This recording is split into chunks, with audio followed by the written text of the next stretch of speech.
We're going to go back to advertising, and we're going to go on a little bullshit hunt. Little bullshit hunt. Going to look at some advertising lingo, especially food advertising. You know the people. Fresh, natural, hearty, old-fashioned, homemade goodness in a can. That kind of stuff. So let's take a look. Let's take a look at some of these words. Old-fashioned. When you hear old-fashioned, you're supposed to think, oh, this goes back to the old days. Right, the old days. Before we had sanitation laws. Before hygiene became popular. Back when botulism was still considered a sauce. Old-fashioned is supposed to give you a warm feeling, make you think about your grandmother. Well, I don't know about you, but when I'm picking out food, I don't want to be picturing 90 pounds of wrinkles in a black dress with a big hairy mole sticking out and an infected lip. Old-fashioned. Then you have homemade. Homemade.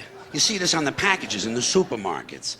Folks, believe me, it is physically impossible for a food processing plant to produce anything homemade. I don't care if the CEO is living in the basement and cooking on a hot plate.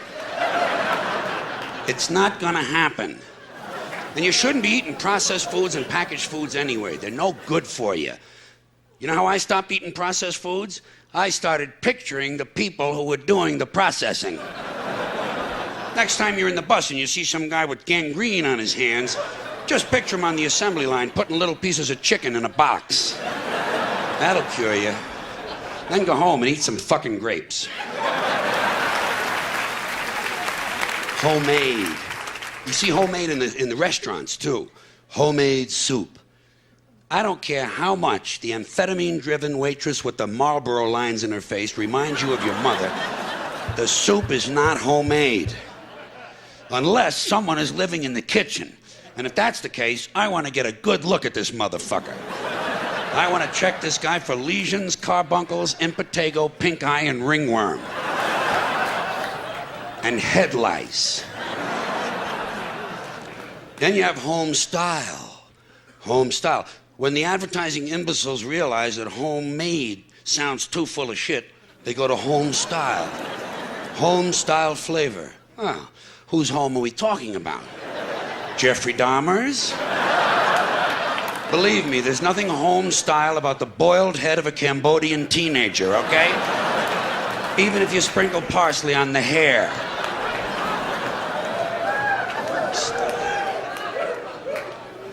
And anytime they add the word style to another word, someone is pulling your prick.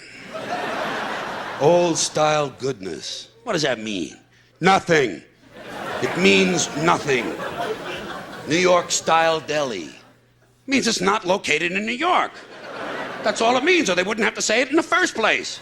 It's located in Calgary, and the owner is from Hong Kong.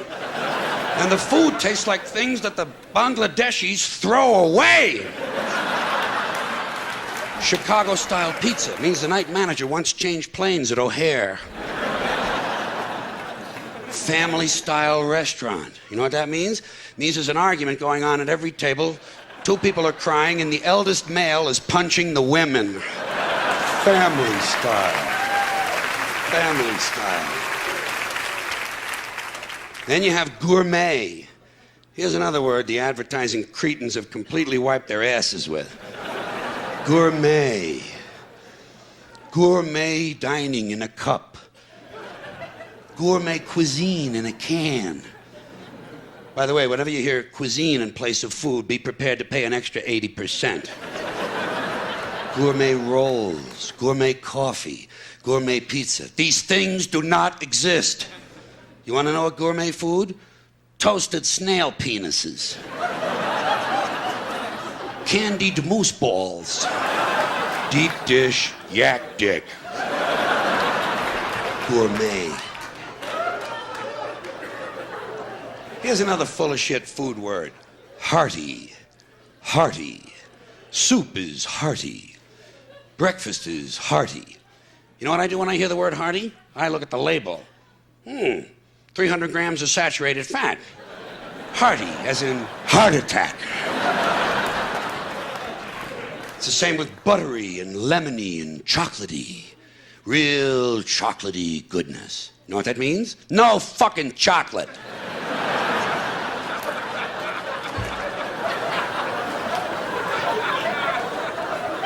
And beware when they add the word flavored to another word.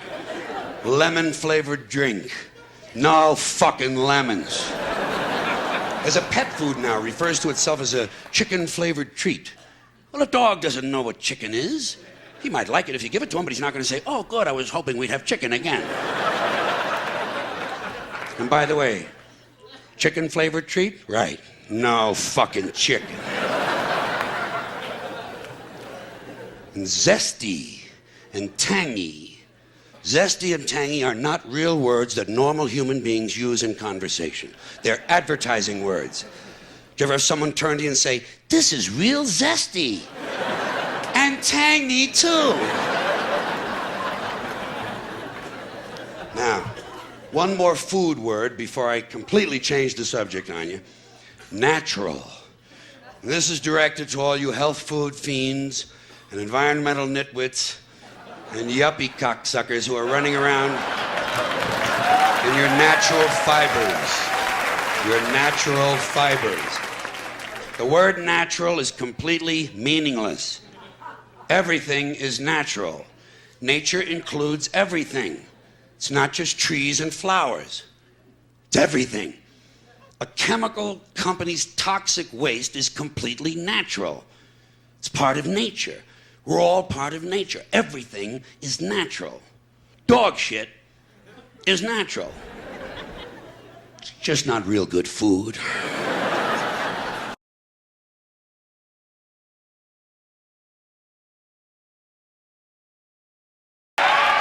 Yeah.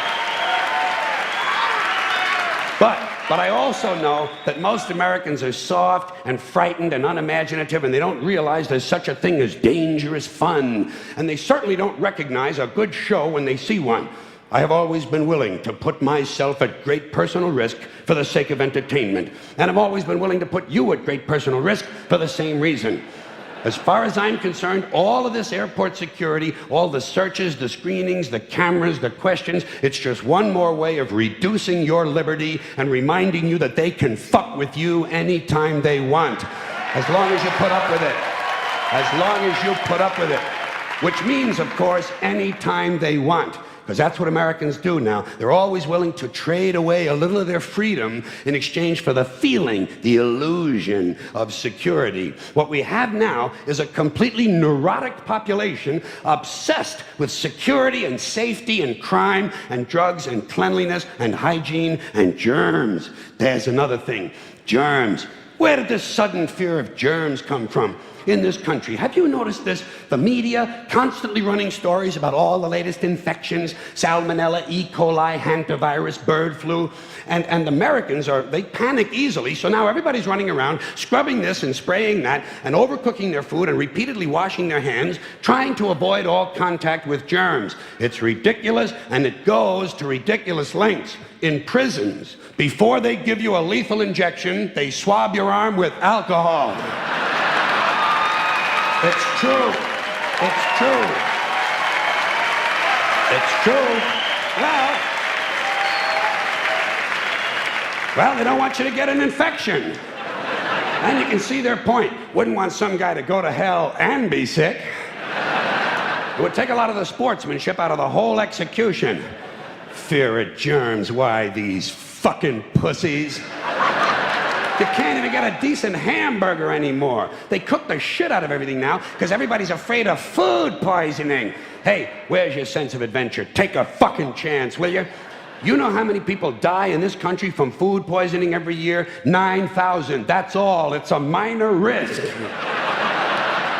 Take a fucking chance, bunch of goddamn pussies. Besides, what do you think you have an immune system for? It's for killing germs. But it needs practice. It needs germs to practice on. So listen. If you kill all the germs around you and live a completely sterile life, then when germs do come along, you're not going to be prepared. And never mind ordinary germs, what are you going to do when some super virus comes along that turns your vital organs into liquid shit? I'll tell you what you're going to do. You're going to get sick, you're going to die, and you're going to deserve it because you're fucking weak and you got a fucking weak immune system. Now, God damn it. Hey. All right. Let me tell you a true story about immunization, okay? When I was a little boy in New York City in the 1940s, we swam in the Hudson River, and it was filled with raw sewage, okay? We swam in raw sewage, you know, to cool off. And at that time, the big fear was polio. Thousands of kids died from polio every year. But you know something? In my neighborhood, no one ever got polio. No one, ever. You know why? Because we swam in raw sewage. It strengthened our immune systems. The polio never had a prayer. We were tempered in raw shit. So personally, I never take any special precautions against germs. I don't shy away from people who sneeze and cough. I don't wipe off the telephone. I don't cover the toilet seat. And if I drop food on the floor, I pick it up and eat it. I eat it. Yes, I do. Even if I'm at a sidewalk cafe in Calcutta, the poor section, on New Year's morning during a soccer riot. And you know something? In spite of all that so-called risky behavior, I never get infections. I don't get them. I don't get colds. I don't get flu. I don't get headaches. I don't get upset stomachs. And you know why? Because I got a good, strong immune system, and it gets a lot of practice. My immune system is equipped with the biological equivalent of fully automatic military assault rifles with night vision and laser scopes. And we have recently acquired phosphorus grenades, cluster bombs, and anti-personnel fragmentation mines. So, when my white blood cells are on patrol, reconnoitering my bloodstream, seeking out strangers and other undesirables, if they see any suspicious-looking germs of any kind, they don't fuck around. They whip out the weapons, they wax the motherfucker, and deposit the unlucky fellow directly into my colon.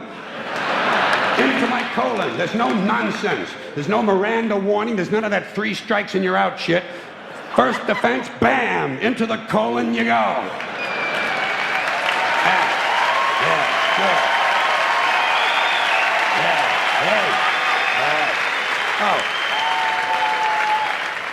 And speaking of my colon, I want you to know I don't automatically wash my hands every time I go to the bathroom, okay? Can you deal with that? Sometimes I do, sometimes I don't. You know when I wash my hands? When I shit on them. That's the only time. And you know how often that happens? Tops, 2, 3 times a week. Tops. Maybe a little more frequently over the holidays, you know what I mean? And I'll tell you something else, my well-scrubbed friends. You don't always need a shower every day. Did you know that? It's overkill. Unless you work out or work outdoors or for some reason come in intimate contact with huge amounts of filth and garbage every day, you don't always need a shower. All you really need to do is to wash the 4 key areas. Armpits, asshole, crotch, and teeth. Got that? Armpits, asshole, crotch, and teeth. In fact, you can save yourself a whole lot of time if you simply use the same brush on all 4 areas.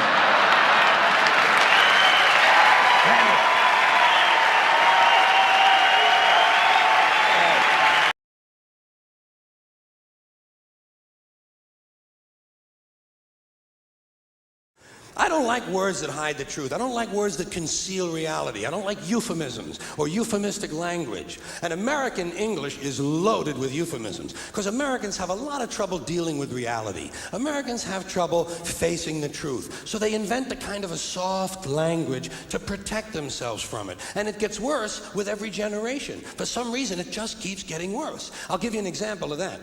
There's a condition in combat, most people know about it. It's when a fighting person's nervous system has been stressed to its absolute peak and maximum, can't take any more input. The nervous system has either snapped or is about to snap. In the First World War, that condition was called shell shock. Simple, honest, direct language. 2 syllables. Shell shock. Almost sounds like the guns themselves. That was 70 years ago. Then a whole generation went by, and the Second World War came along, and the very same combat condition was called battle fatigue. 4 syllables now. Takes a little longer to say. Doesn't seem to hurt as much. Fatigue is a nicer word than shock. Shell shock. Battle fatigue. Then we had the war in Korea in 1950. Madison Avenue was riding high by that time, and the very same combat condition was called operational exhaustion. Hey, we're up to 8 syllables now.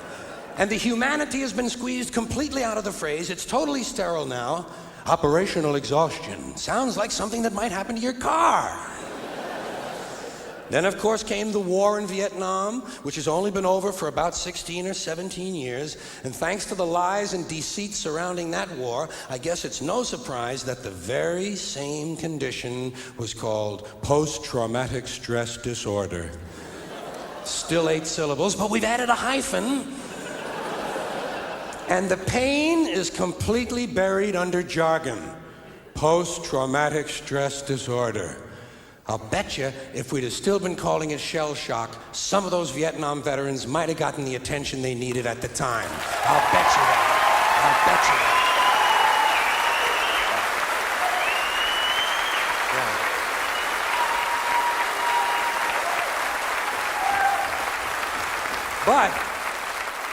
But it didn't happen. And one of the reasons is because we were using that soft language, that language that takes the life out of life. And it is a function of time. It does keep getting worse. Give you another example. Sometime during my life, toilet paper became bathroom tissue. I wasn't notified of this. No one asked me if I agreed with it. It just happened. Toilet paper became bathroom tissue. Sneakers became running shoes. False teeth became dental appliances. Medicine became medication. Information became directory assistance. The dump became the landfill. Car crashes became automobile accidents. Partly cloudy became partly sunny. Motels became motor lodges. House trailers became mobile homes. Used cars became previously owned transportation. Room service became guest room dining. And constipation became occasional irregularity. When I was a little kid, if I got sick, they wanted me to go to the hospital and see the doctor. Now they want me to go to a health maintenance organization or a wellness center to consult a healthcare delivery professional. Poor people used to live in slums. Now the economically disadvantaged occupy substandard housing in the inner cities. And they're broke. They're broke. They don't have a negative cash flow position. They're fucking broke. Because a lot of them were fired. You know, fired. Management wanted to curtail redundancies in the human resources area. So many people are no longer viable members of the workforce. Smug, greedy, well-fed white people have invented a language to conceal their sins. It's as simple as that. The CIA doesn't kill anybody anymore. They neutralize people. Or they depopulate the area. The government doesn't lie. It engages in disinformation. The Pentagon actually measures nuclear radiation in something they call sunshine units. Israeli murderers are called commandos. Arab commandos are called terrorists. Contra killers are called freedom fighters. Well, if crime fighters fight crime and firefighters fight fire, what do freedom fighters fight? They never mention that part of it to us, do they? Never mention that part of it.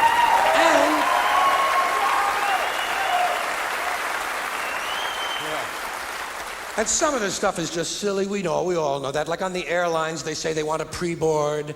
Well, what the hell is pre-board? What does that mean? To get on before you get on? They say they're going to pre-board those passengers in need of special assistance. Cripples. Simple, honest, direct language. There's no shame attached to the word cripple that I can find in any dictionary. No shame attached to it. In fact, it's a word used in Bible translations. Jesus healed the cripples. Doesn't take 7 words to describe that condition. But we don't have any cripples in this country anymore. We have the physically challenged. Is that a grotesque enough evasion for you? How about differently abled? I've heard them called that, differently abled. You can't even call these people handicapped anymore. They'll say, we're not handicapped, we're handy-capable. These poor people have been bullshitted by the system into believing that if you change the name of the condition, somehow you'll change the condition. Well, hey, cousin, doesn't happen. Doesn't happen. We have no more deaf people in this country, hearing impaired. No one's blind anymore, partially sighted or visually impaired. We have no more stupid people. Everybody has a learning disorder. Or he's minimally exceptional. How would you like to be told that about your child? He's minimally exceptional. Oh, thank God for that. Psychologists actually have started calling ugly people those with severe appearance deficits. It's getting so bad that any day now I expect to hear a rape victim referred to as an unwilling sperm recipient.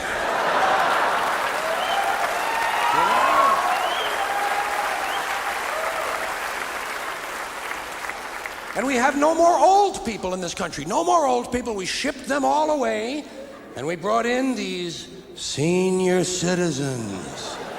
Isn't that a typically American 20th century phrase? Bloodless, lifeless.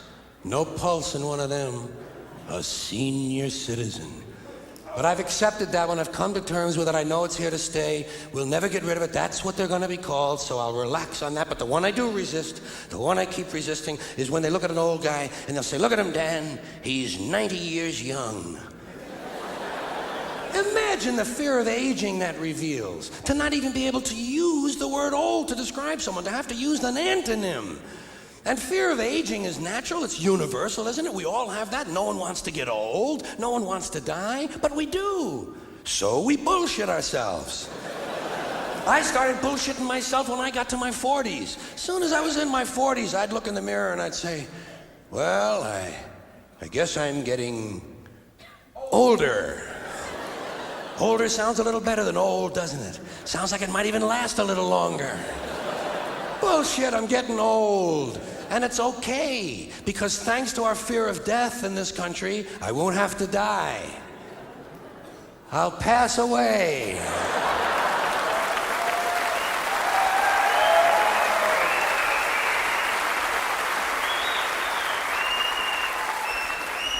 Or I'll expire like a magazine subscription. If it happens in the hospital, they'll call it a terminal episode. The insurance company will refer to it as negative patient care outcome. And if it's the result of malpractice, they'll say it was a therapeutic misadventure. I'm telling you, some of this language makes me want to vomit. Well, maybe not vomit. Makes me want to engage in an involuntary personal protein spill. Thank you all.